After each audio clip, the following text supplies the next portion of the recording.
अध्याय संख्या अष्टाविंशो अध्याय हम लोग पढ़ रहे थे, कथा सुन रहे थे। वरुण लोक में नंद बाबा का जाना, कृष्ण का अपने पिता को वहां से छुड़ा करके लेके आना और ब्रजवासियों को जो ब्रजवासी और नंद बाबा इत्यादि उनको जो है वैकुंठ का दर्शन कराना, ये इस अध्याय का शीर्षक है। कोई बता सकता है कहाँ पर हम लोग कथा में थे या क्या कथा चल रही है? बीच में थोड़ा गैप आ गया था 2-3 दिन का। क्या है, क्या चल रहा है इसमें, क्या चर्चा चल रही थी अभी? वरुण लोक में वो ब्रजवासी कह रहे थे, हमने देखने की इच्छा प्रकट की उन्होंने। अच्छा, क्यों प्रकट कर दी? कृष्ण को तो पुत्र मानते हैं, कैसे हो गया ये? क्योंकि वो उन्होंने बताया ना, उन्होंने वहाँ कृष्ण को भगवान मानते हैं। किसने बताया? नंद बाबा जी ने। तो नंद बाबा की बातें सुन के अब क्या हो गया? ब्रजवासियों को क्या यकीन हो गया पक्का कि कृष्ण भगवान ही है?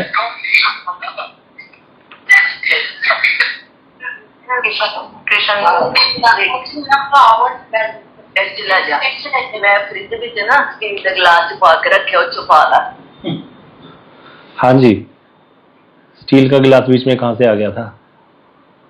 हरे कृष्णा।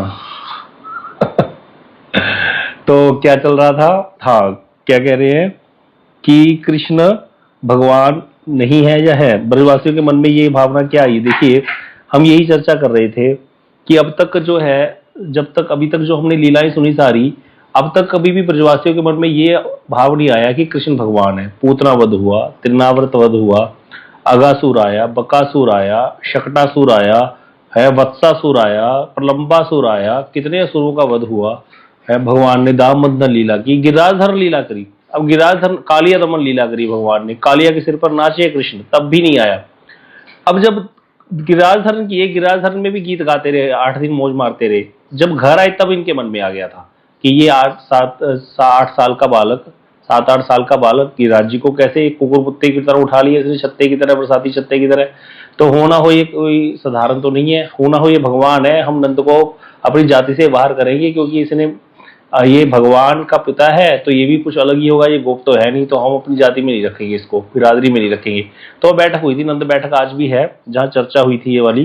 और नंद बाबा हंसने लगे थे ब्रजवासियों को, तुम सठिया गए हो, ये इसको भूख लगती है, थोड़ी देर में ऐसे चोरी करता है, ये इस तरह से करता है, तुम इसको भगवान कहते हो? अरे तुम भूल गए गर्गाचार्य ने क्या कहा था? अब जब गर्गाचार्य वाली बात बताई नंद बाबा ने, तब फिर सारे ब्रजवासी विस्मित हो गए। हाँ हाँ ठीक है, ये कृष्ण हमारा पुत्र ही है, हमारा भतीजा ही है, इस प्रकार से भावना आ गई। अब क्या हुआ, जब नंद बाबा ने आकर के सारी बात ये वाली बताई, जो वरुण के लोक में ले गए थे, वरुण के जो अनुचर ले गए थे कृष्ण को वहां पर, नंद बाबा को वहां पर कृष्ण जब गए हैं तो वरुण ने बड़ी स्तुति करी कृष्ण की, सोने के अलंकार पहनाए, सोने के सिंहासन पर बिठाया। अब ये सारा देख करके फिर नंद बाबा भी बड़े वो हो गए। अब आकर के उन्होंने क्या किया, आके सारे लोगों को बताया ये सारी बातें, बंधु बांधुओं को, सारे को। और ये सुनकर के अब ये कृष्ण के प्रेमी गोप्स हैं, उन्होंने क्या समझ लिया कि कृष्ण भगवान है।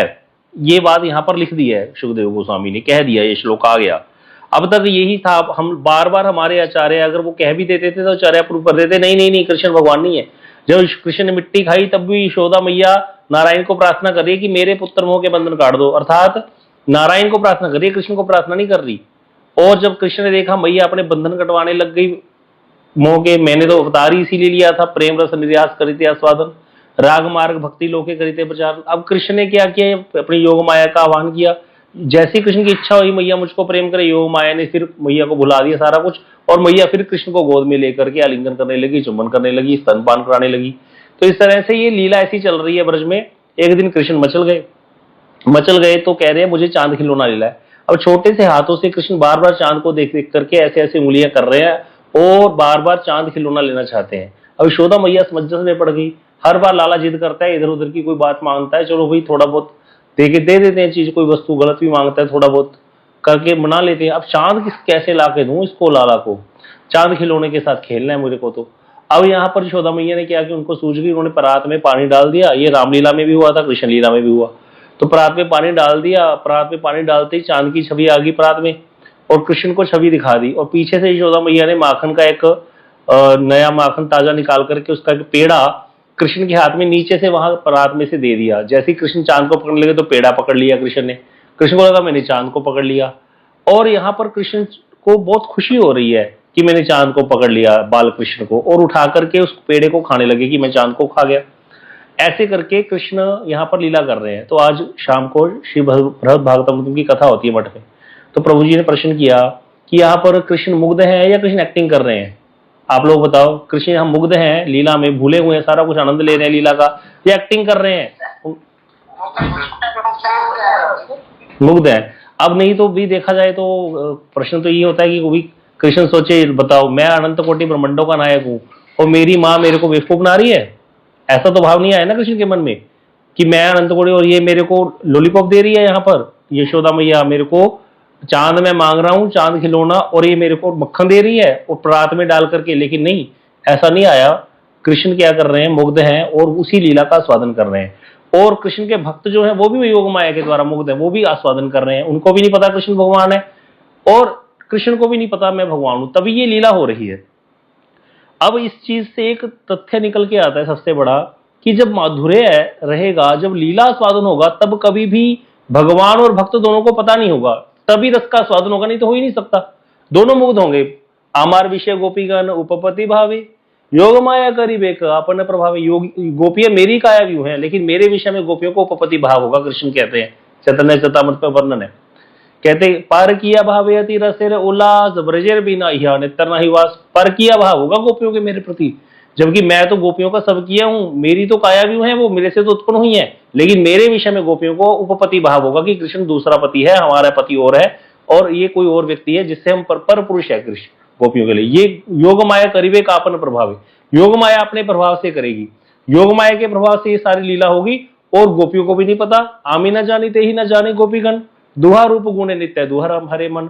ना गोपियां इस चीज को जानेंगी, ना मैं जानूंगा, दोनों का रूप और गुण दोनों का मन हरण करेगा। इस प्रकार से लीला का स्वादन होगा।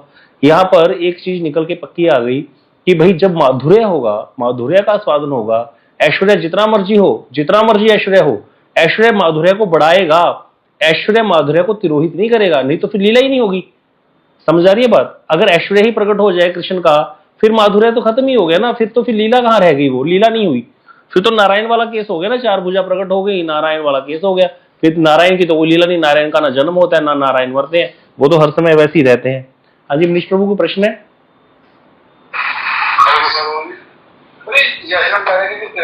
ठाकुर जी मुक्त है, जो भी लीला करे उसमें पूरी तरह मुक्त है, वो माया योग माया या माया के उसके। लेकिन जब हम देखते हैं कि वो काले गमन कर रहे हैं, तो भारत तो ऐसे जाने सकता है छलांग लगा के, वहां पे तो उनको है ना, मैं कर सकता हूँ ये मन की, वहां पे जाकर उसको काले गमन कर सकता हूँ, तो योग है, ये कैसे हो सकता है? वो ऐश्वर्य शक्ति आती है ना, ये बताया तो था। जब भगवान मुग्ध हैं, आनंद ले रहे हैं, स्वादन कर रहे हैं, बिल्कुल बालक हो जाते हैं। जब भगवान को किसी असुर को मारना होता है तो दोनों चीजें बताइए वहां पर। एक तो कृष्ण के अंदर सारे अवतार हैं, वो अवतार उस असुर को मार देते हैं। जैसे आपने कहा कि नदी में कूद गए, पेट पर चढ़ के, या ऐसे कैसे होते हैं? जब तो मुग्ध है, वो तो बालक है, वो कैसे कर सकते हैं? तो एक तो ये कारण बताया। दूसरा बताया कि उनकी ऐश्वर्य शक्ति प्रकट होकर के उन लीलाओं को संपादन करती है। असुर आएगा तो ये नहीं कि अगर मुग्ध है तो फिर असुर मार के ही चला जाएगा। मुग्ध है तो मतलब कृष्ण तो बालक ही है, फिर कृष्ण बालक है तो फिर कोई भी असुर आके थप्पड़ मार के चला जाएगा कृष्ण को? नहीं, ऐसे नहीं होगा, क्योंकि कृष्ण तो भगवान है ही ना।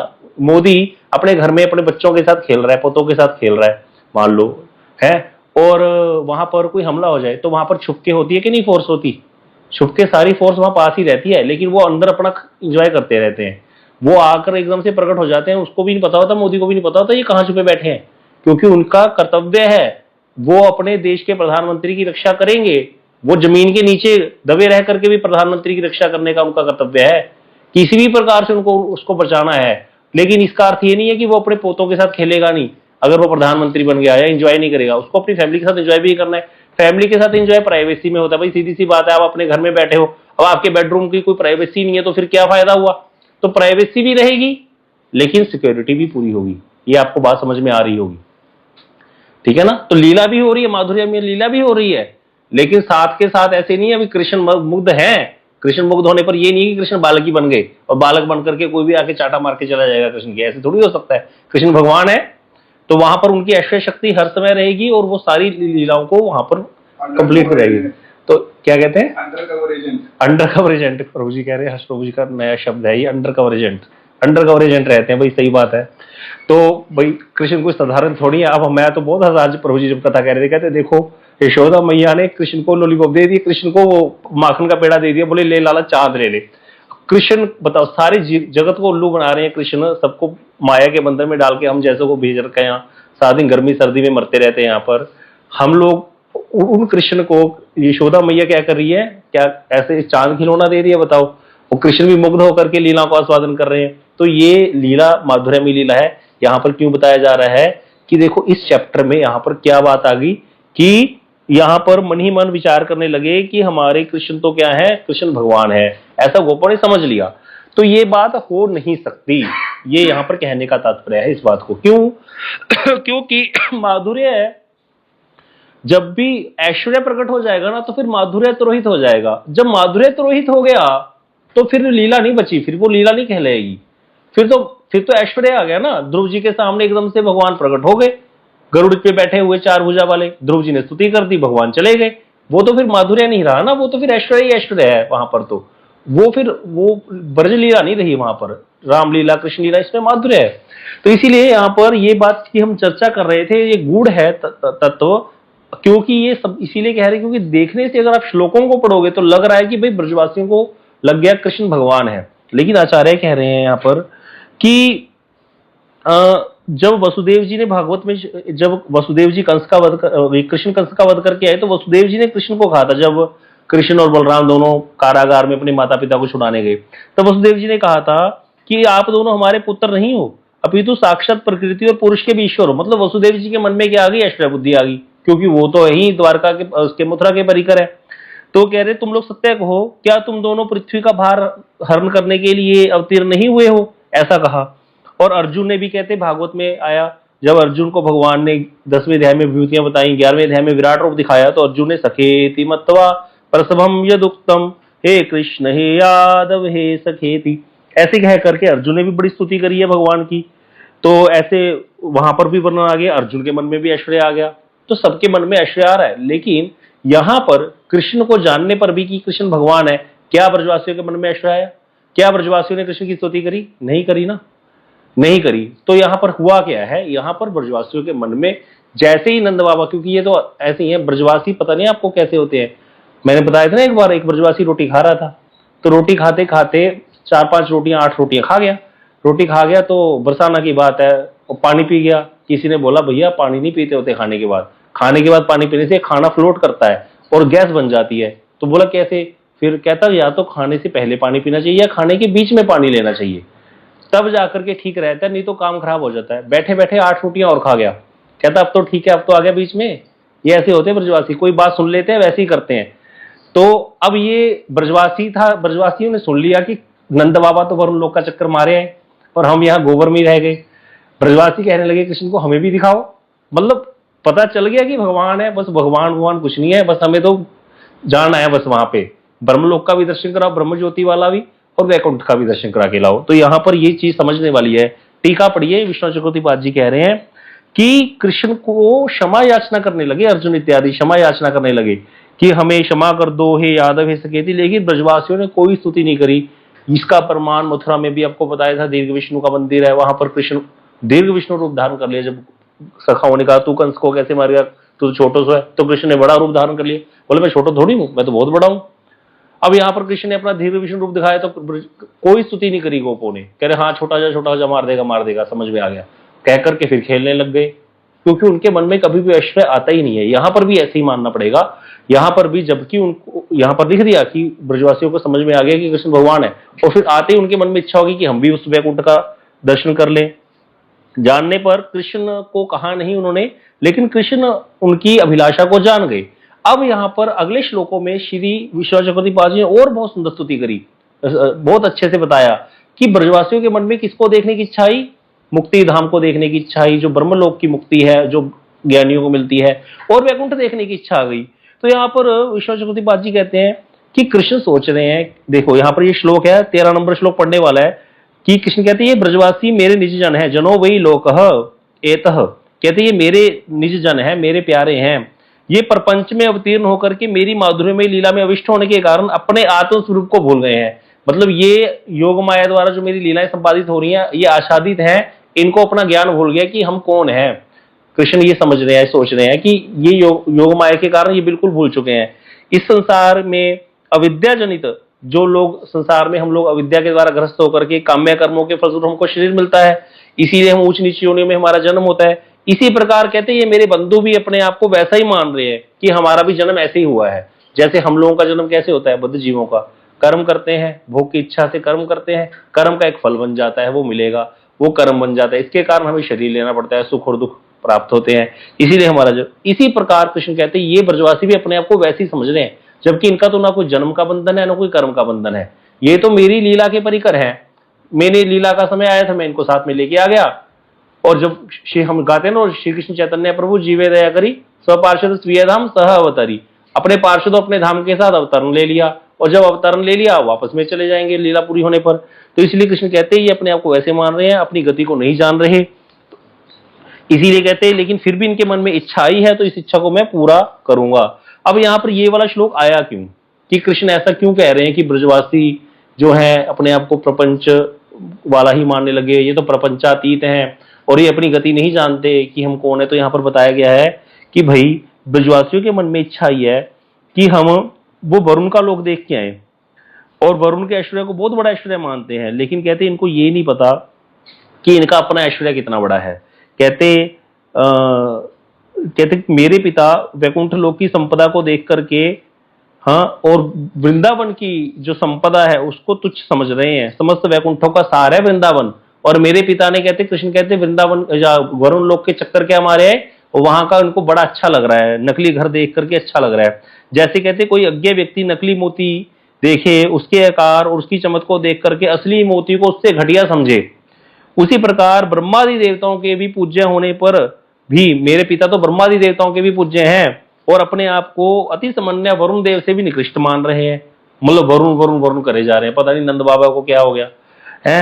और नित्य आस्वादनीय महामाधुर्य विशिष्ट मद विषयक पुत्र आदि भाव में जो है, कहते मेरे में तो उनका क्या है, पुत्र वाला भाव है, और उस प्रेम भाव से मुक्ति और वैकुंठ लोक को श्रेष्ठ मान रहे हैं, मुक्ति लोक को भी श्रेष्ठ मान रहे हैं और वैकुंठ को भी। अरे कहाँ तो कृष्ण के प्रति आत्मीयता कि कृष्ण मेरा पुत्र है, और कहाँ वैकुंठीय मुक्ति या फिर कहाँ वो ज्ञानियों वाली मुक्ति, उसकी क्या वैल्यू है यहाँ पर कृष्ण कह रहे। लेकिन क्या पता नहीं क्या हो गया नंद बाबा को कि वो सारे ब्रजवासियों के मन में इस प्रकार का लोभ आ गया, परंतु इनको ज्ञान ये है, ज्ञान नहीं है। कृष्ण सोच रहे हैं कि मुक्ति और वैकुंठ मेरे अधीन है, मैं उनके अधीन नहीं हूं, मैं तो केवल प्रेम के अधीन हूं, इनके प्रेम के वशीभूत होकर के तो मैंने उतार लिया है। और ये कैसी बातें कर रहे हैं, लेकिन फिर भी कोई बात नहीं, इनके मन में इच्छा आ गई तो मैं इनको दर्शन जरूर करवाऊंगा, क्योंकि जब सूर्य प्रकाशित होता है तो भैया सब कुछ प्रकाशित होता है। अब कृष्ण क्या करेंगे, इनको ये वाला दर्शन भी करा देंगे। अब यहाँ पर बता रहे हैं कि भैया जो ब्रह्म सुख का स्वादन मुक्ति में होता है, कहते वो क्या है, ब्रह्म जो ज्योति है वो तो मेरे अंग की कांति है। हाँ, इसीलिए कहते मेरी महिमा परब्रह्म नाम से, मेरी महिमा का परब्रह्म नाम से वर्णन हुआ है। ऐसा मैं इन ब्रजवासियों के प्रेम के वशीभूत होकर के इनके पुत्र आदि के रूप में सर्वदा वर्तमान हूं, और ये मेरी ज्योति के पीछे भाग रहे हैं। और दूसरी बात आगे अगर कहे, बात करें वैकुंठ की बात की, भी वैकुंठ की बात भी तो करी इन्होंने, जहां पर विष्णु रूप रहते हैं, कृष्ण के विष्णु रूप का वर्णन है। तो वहां कह रहे अहो मधुपुरी धन्य वैकुंठाच गृहसी, पद्म पुराण में श्लोक है कि वैकुंठ की अपेक्षा मथुरा धन्य है, श्रेष्ठ है।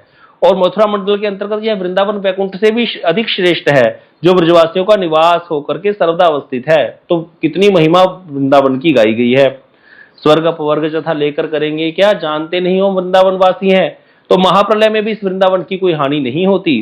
गोपाल तापनी में कहा गया है कि भैया भूगोल चक्कर में सप्तपुरी अवस्थित है, उसमें साक्षात ब्रह्म गोपालपुरी वृंदावन है। जैसे सरोवर में कमल खिला रहता है, वैसे पृथ्वी पर वृंदावन अवस्थित है, कमल खिला हुआ है पृथ्वी पर वृंदावन। बृहद वामन पुराण में भी कहा गया है कि जब प्राकृतिक प्रलय होती है, प्राकृतिक प्रलय में क्या होता है, ब्रह्मा का विनाश हो जाता है, उस समय कहते एकमात्र काल और माया के अतीत केवल कृष्ण ब्रह्म वशिष्ठ बचते हैं, ब्रह्म ही विराजमान रहते हैं। उसमें भी जो कहते जो लोक बचा रहता है, उस लोक का नाम है मेरा धाम वृंदावन। यह निर्धारित हुआ, यह धाम कभी नष्ट नहीं होता। मुक्ति और वैकुंठ लोक अगोचर होने पर भी ये उन्हें प्राप्त करने की अभिलाषा कर रहे हैं। अतः मैं उनका इनको साक्षात दर्शन कराऊंगा। इनको पता नहीं ये कहाँ रहते हैं, पहले वृंदावन की महिमा कृष्ण वर्णन कर रहे हैं, लेकिन कहते कोई बात नहीं, इनके मन में इच्छा आ गई दर्शन करा दूंगा। तो यहाँ पर कहते हैं कोई ये ना समझ ले कि ब्रजवासी बिल्कुल वैसे ही हैं जैसे हम लोग हैं, कि इनका जो जन्म है वो कामनाओं के कारण या कर्म के कारण हुआ है, देवतेर आदि शरीरों में ये बार बार शरीर धारण कर रहे हैं, ऐसी स्थिति इनकी नहीं है। क्योंकि हम लोग जो साधारण लोग होते हैं, जो बद्ध होकर के जन्म लेते हैं, उनको कुछ नहीं पता होता, उनको नहीं पता होता मुक्ति क्या है, उनको नहीं पता होता वैकुंठ क्या है, उनको नहीं पता होता वृंदावन क्या है। कहते इसी तरह इन ब्रजवासियों को ऐसे मत समझ लेना, ये ब्रजवासी तो सिर्फ क्या है, कृष्ण के प्रति पुत्र भाव संपन्न है, इसीलिए वो कृष्ण के नित्य सिद्ध परिकर होने के कारण अभी ये योग माया द्वारा आवृत है इनका ज्ञान, इसीलिए ऐसी इच्छा इनके मन में आ गई है, ऐसा समझना होगा। तो कृष्ण के प्रति निरंतर पुत्र स्नेहवती गायें और गोपियों का अज्ञान जनित संसार कभी भी संभव नहीं है। तो जब गोपियां, गाय, ब्रजवासी, इनका किसी का भी ऐसा ज्ञान हो ही नहीं सकता कि इनका संसार अज्ञान जनित संसार होगा, ये तो कृष्ण के नित्य परिकर हैं। अब आगे फिर बता रहे हैं, क्योंकि कहते इसका प्रूफ कहाँ है, इसका प्रूफ है जब ब्रह्मा जी ने स्तुति करी थी। जब ब्रह्मा जी ने स्तुति करी थी, कृष्ण ने कहा था ना कृष्ण को, ब्रह्मा जी ने, ऐशाम घोष निवासी नाम तो किम देव राते थी नाच। कहते ही मैं ये नहीं समझ पा रहा प्रभु, आपको ये ब्रजवासी इतना प्रेम करते हैं, अहोति धन्या ब्रजगोर मन्या स्तन्यावृतम पीतम अतीवते मुदा। अरे एक यशोदा मैया का दूध पी के तुमको तृप्ति नहीं हुई कृष्ण? तुम इतने ग्वाल बाल और इतने बछड़े बन करके इतनी गायों का दूध पी रहे हो, इतनी माताओं के वात्सल्य रस का स्वादन कर रहे हो, ऐसा क्या प्रेम है इन ब्रजवासियों में? और फिर कहते दूसरा प्रश्न मेरे मन में ये आता है कि आप इन ब्रजवासियों को इनके प्रेम के बदले में दोगे क्या? भगवान कहते क्यों नहीं दूंगा। कहते माता को मातृगति दूंगा, कहते वो धात्री गति तो आपने पूतना को भी दे दी थी, अंधेर नगरी चौपड़ राजा हो जाएगा। एक देश ऐसा है जहां पर टके शेर भाजा टके शेर खाजा, एक टके का भाजा एक टके का खाजा, मतलब असुर आया मारने 100 बच्चों का कत्ल करके, उसको भी धात्री उचिताम गति। और यशोदा मैया जो सारा दिन मरती है कृष्ण के लिए, जो नित्य परिकर है, उसको भी धात्री उचिताम गति। इसीलिए कहते मेरी बुद्धि प्रभु काम नहीं कर रही। मुझे ये समझ नहीं आ रहा आप इन ब्रजवासियों को इनके प्रेम के बदले में दोगे क्या? क्योंकि सबसे बड़ा फल तो आप हो, विश्व फलम तद्वप्रम कुत्रापि मुह्यति। कहते सबसे बड़ा फल तो विश्व का आप हो, तो वो इससे बड़ा आप इनके साथ बैठे ही और लीला कर रहे हो, तो इससे बढ़कर और फल क्या प्रदान करोगे इनको मेरी समझ नहीं आ रहा इनके प्रेम के बदले में। तो इसलिए ऐसी ऐसी स्तुतियां करिए। तो कहते हैं ब्रजवासियों की महिमा भैया कम नहीं है। जब ये वाले श्लोक बोले थे ब्रह्मा जी, तब तो थोड़ा सा कृष्ण ने देखना शुरू किया था ब्रह्मा जी की तरफ। पहले तो कृष्ण की बड़ी स्तुतियां करी थी ब्रह्मा जी ने, ब्रह्मोहन लीला तो बड़ी ही सुंदर है, और ब्रह्मा जी की स्तुति तो बड़ी ही कमाल की। शुरू की स्तुतियों में कितना तत्व प्रकट किया ब्रह्मा जी ने कृष्ण का, लेकिन कृष्ण हिले डुले भी नहीं। नारायण स्तवम क्या क्या करके श्लोक बोले थे ब्रह्मा जी ने, लेकिन जब जाकर के ब्रजवासियों की थोड़ी बात की, ओह भाग्यम नंद गोप ब्रजोक्साम यन मित्रम परमानंदन पूर्ण ब्रह्म सनातन, ऐसे ऐसे श्लोक बोले कि ये नंद बाबा का क्या सौभाग्य है, यशोदा मैया का, तब जाकर के कृष्ण थोड़ा सा हिले डुले थे, ब्रह्मा जी की तरफ देखा था।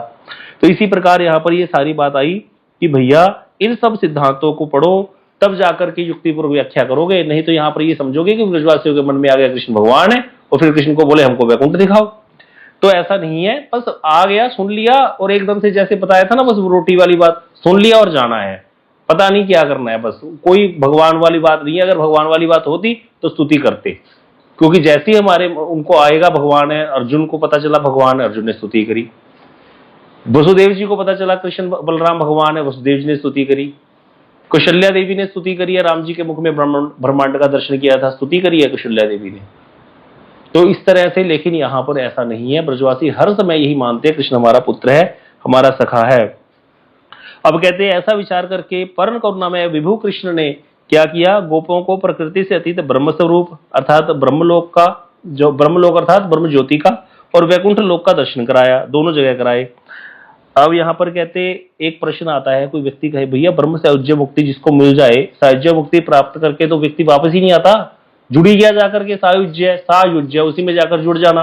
जो सायुज्य मिल गया तो फिर वापस क्या जाएगा? ये कैसे मान ले कि ब्रजवासियों को पहले सायुज्य दे दिया कृष्ण ने, सायुज्य के देने बाद वहां से निकाल करके वैकुंठ रह गए। जिसको सायुज्य मिल गया वो तो बस रह गया, वहीं पर मुक्ति होगी उसकी। तो इसके लिए कह रहे हैं कि उसका पुनः वृंदावन की वृंदावन की माधुर्य का अनुभव करना कैसे संभव हो सकता है? जिसको ब्रह्म सायुज्य मिल गया, तो जब मुक्ति ही प्राप्त होगी ब्रजवासियों को, कृष्ण ब्रजवासियों ने इच्छा की कृष्ण ने उनको मुक्ति लोक दिखा दिया जाकर, मुक्ति लोक में ले गए। तो इसके उत्तर में कहते हैं विभू, यह श्लोक में आया था विभू कृष्ण के लिए शब्द, अर्थात वे सायुज्य मुक्ति और वैकुंठ से निकाल कर वापस लाने में समर्थ है। कृष्ण कुछ भी कर सकते हैं, वो वहां से सायुज्य मुक्ति वाले लोक से भी ला सकते हैं और वैकुंठ से भी ला सकते हैं, वो समर्थ हैं।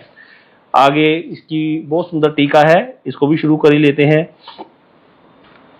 अब यहाँ पर वही सारी आगे भाव प्रकाशी का वृत्ति आ गई, सारा कुछ दोबारा बता रहे हैं। तो यहाँ पर कहते हैं ब्रजवासियों को कृष्ण ने क्या दिखाया था कि कृष्ण कहते हैं यहाँ पर सोचने लगे थे पहले कि प्रेमा मन ही मन विचार करने लगे कि ये मेरे प्रेम आवेश में इतने मगन है ब्रजवासी, ये अपने स्वरूप और अपने नित्य वास स्थान के विषय में भूल गए हैं कि वृंदावन नित्य गोलोक धाम कैसा है। इसीलिए ये मेरा धाम देखने के लिए उत्कंठित हो रहे हैं, किंतु ये नहीं जान पा रहे हैं कि ये मेरे सभी नित्य पार्षद हैं और मेरा धाम ही इनका नित्य वास स्थान है। अरे ठीक है, कोई बात नहीं, इनके मन में वासना आ गई है कौन सा लोक देखने की, मुक्ति लोक देखने की, मायातीत ब्रह्म स्वरूप देखने की और बैकुंठ लोक, तो मैं उनको दोनों चीजें दिखाऊंगा। इस तरह से कहते यहां पर बता रहे हैं आगे, यथार्थ रूप में भगवान क्या है, माया संबंध शून्य है, माया से कोई संबंध नहीं है भगवान का, और सच्चिदानंद विग्रह है। लेकिन ऐसा होने पर भी माइक जगत में अवतीर्ण हो जाते हैं भगवान। जीवेर कारण आसिया प्रपंचे लीला कैलसो विस्तार, जीवों के कल्याण के लिए भगवान इस प्रपंच में अवतीर्ण हो जाते हैं, जबकि भगवान प्रपंचातीत है। प्रपंच में अवतीर्ण होकर के ऐसी लीलाएं करते हैं जिसको सुनकर के किसी का भी मन मुग्ध हो जाता है।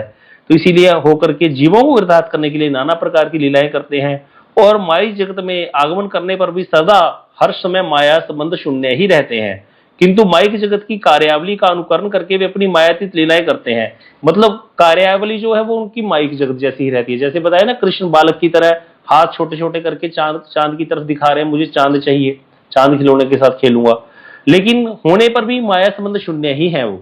जैसे अभी मनीष प्रभु ने प्रश्न किया था ना कि भी फिर वो बच्चा है तो फिर वो भगवान वाला कैसे हो जाता है, तो वो उसका उत्तर जैसे वही रहेगा। यहाँ पर माइक जीव जैसे माया मुग्ध होकर के अपने आत्म स्वरूप को भूल जाते हैं, भगवान के पार्षद ऐसे नहीं है, वो उनके प्रेम में मुग्ध होकर के अपने आत्म स्वरूप को भूल जाते हैं। हम तो माया में मुग्ध हुए पड़े हैं, इसलिए अपने आत्म स्वरूप को भूल गए हैं। हम नित्य कृष्णदास हैं, अपने आत्म स्वरूप को भूल चुके हैं, लेकिन किस में मुग्ध होकर के, माया में मुग्ध होकर के। हमें माया अच्छी लगती है। अभी कह दूं ना आधा घंटा और कर लेते हैं, बहुत अच्छा टॉपिक है, किसी का मन नहीं करेगा, क्योंकि माया को छोड़ने का मन ही नहीं करता। जैसी कथा बंदों के हाथ में मोबाइल आ जाएगा, सबके सब मोबाइल देखेंगे, तब शांति आएगी, तब नींद आएगी, नहीं तो लगेगा पता नहीं क्या लुट गया, आज कितना नुकसान हो गया। तो इस प्रकार का हमने क्या हुआ है, माया को पकड़ रखा है अच्छे से, और कभी छोड़ना ही नहीं चाहते माया को। तो यहाँ पर कहते हैं हम तो माया में मुग्ध होकर के भगवान को भूले, लेकिन ये ब्रजवासी ऐसे नहीं है। ये ब्रजवासी तो कृष्ण के प्रेमवान पार्षद है, उनके प्रेम में मुग्ध होकर के अपने आत्म स्वरूप को भूले बैठे हैं। इसीलिए जब उनके मन में इच्छा ही धाम देखने की, वो वैकुंठ देखने की, तो कृष्ण ने उनकी ये अभिलाषा भी नहीं रखी कि कोई बात नहीं, मैं अभिलाषा जरूर पूरी करूंगा। अब कह रहे हैं वो जो धाम है वो कैसा है, चिन्मय है, अप्रच्छिन्न है, स्वप्रकाश है, नित्य और ब्रह्म स्वरूप है, और गुणातीत होने पर ही कोई व्यक्ति, तीनों गुणों से परे होने पर ही समाधि में लोग उसका दर्शन कर पाते हैं मुनिजन। ऐसे धाम का कृष्ण उनको दर्शन कराएंगे। तो यहां पर कह रहे हैं कि सुखदेव गोस्वामी कह रहे हैं, परीक्षित, जब भगवान कृष्ण ने पहले अक्रूर को जलाशय में डुबकी लगवाई थी और वहां पर ब्रह्म स्वरूप का दर्शन कराया था, उसी ब्रह्म हृदय में वो नंदादि गोपों को भी ले गए और वहां पर उनको डुबकी लगवाई और ब्रह्म के स्वरूप का दर्शन कराया। इसके बाद वहां से निकाल करके कृष्ण उनको कहां ले गए, वैकुंठ का दर्शन कराया, वहां पर से ले जाकर के दोनों जगह का दर्शन कराया है। तो यहाँ पर कहते दोनों जगह दर्शन कराया, पहले मुक्ति लोक का दर्शन कराया, उसके बाद सायुज्य से ऊपर, सायुज्य मुक्ति, उससे भी ऊपर फिर वैकुंठ धाम का दर्शन कराया। दोनों जगह दर्शन करके अब यहाँ पर कहते ब्रजवासी जो है, लास्ट में श्लोक आ गया, फिर नंद महाराज अन्य गोपों ने देखा कि वेद मूर्तिमान होकर के कृष्ण की स्तुति कर रहे हैं, और यह देख करके अतिशय विस्मित हो गए और परमानंद में निमग्न हो गए। इतना यहाँ पर श्लोक में आ गया। अब इसको देख करके भी ये लगता है कि भाई ब्रजवासियों को तो बड़ा समझ में आ गया कि कृष्ण भगवान है, और वहां पर स्तुति भी हो रही थी कृष्ण की। अब इसकी टीका पढ़िएगा, कल देखना कितनी सुंदर टीका, यहाँ पर कितने सुंदर सुंदर पद गाए हैं। कहा करी वैकुंठ ही जाई, जहां नहीं नंद यशोदा मैया ना है, जहां नहीं गोकुल की गाय। इतने सुंदर सुंदर, इतना दुत्कारा है ब्रजवासियों ने अपने आप को, कहाँ फंस गए आके। अब पहुंचेंगे वैकुंठ में, वहां बोलने नहीं देगा कोई, ये तो चंचल मती है सारे, और इनको लग रही है भूख वहां पे, इनको तो वही खाने हैं, लड्डू खाने होते हैं। वहां पर तो स्तुतियां चल रही थी वैकुंठ में। तो बड़ा सुंदर आगे व्याख्या करिए विष्णु चक्रवर्ती पाद जी की, और आचार्यों की टीका है, इसको पढ़ेंगे कल। और हमारे रसिकों के पद भी हैं उसको भी गाएंगे। तो कल शायद ये अध्याय जो है पूरा हो जाएगा, 28वां अध्याय। इस तरह से हमारी ये तृतीय खंड समाप्त हो जाएगा श्रीमद् भागवतम का। अब आप लोग बताइए इसमें आगे